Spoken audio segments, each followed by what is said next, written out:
Hi, welcome to another episode of Silver Fox Scotland.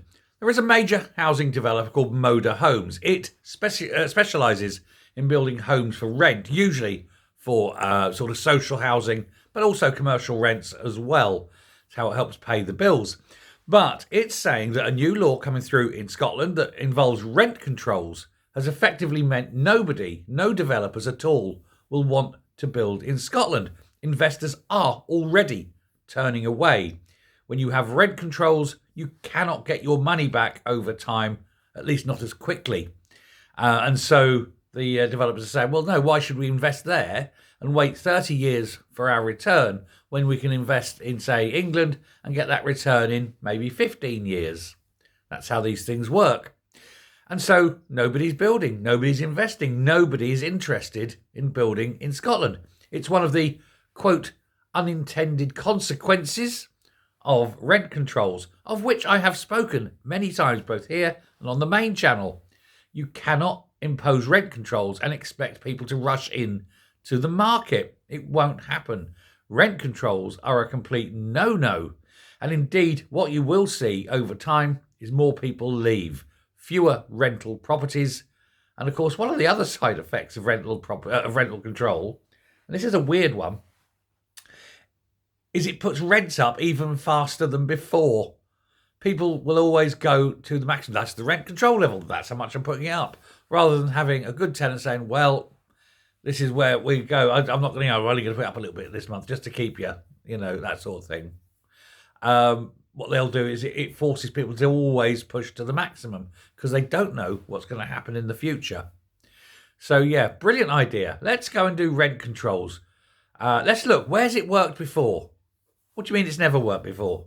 Never? No, it never works. Rent controls are an abomination because it makes rental properties difficult to obtain. This is the problem. And if you have someone in a rent-controlled area, they're not going to move because they're going to say, oh, I'll stay here forever, which means it may be an unsuitable property for them. But they can't afford to do anything else because they're so used to that rent only going up whatever it goes up by. And it's way cheaper than the rent up the road that's managed to bounce out because of other things. And so it ties up houses. It means that people who need that particular property can't get into it. And they need probably a bigger property, but they can't. They daren't move. So forth like that. But also, as more people leave the market, the rarer they become and the more homeless it creates. It's an absolutely bafflingly mad idea. Well, whose policy it was, we have to know. Probably one of the Greens, probably Harvey. He lives in a flat. He can't buy. He's renting. And when he's out of a job next, May 2026, who's going to hire him? He's going to be desperate. He's going to be back on there and going, please, please, please, I need help with my rent. Because, Harvey. It's just one of these things. Now, it's not just Moda houses. Others have said this. Some of the big houses, Carla has gone almost. But, Taylor Wimpey's, Redrow, you name it. All the big boys are saying they're not building in Scotland at the moment, or very, very few, maybe finishing off existing projects, but they're not looking to start any.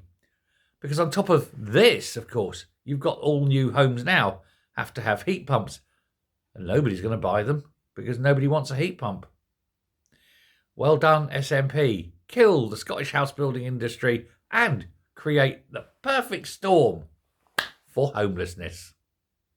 Thanks very much. Goodbye.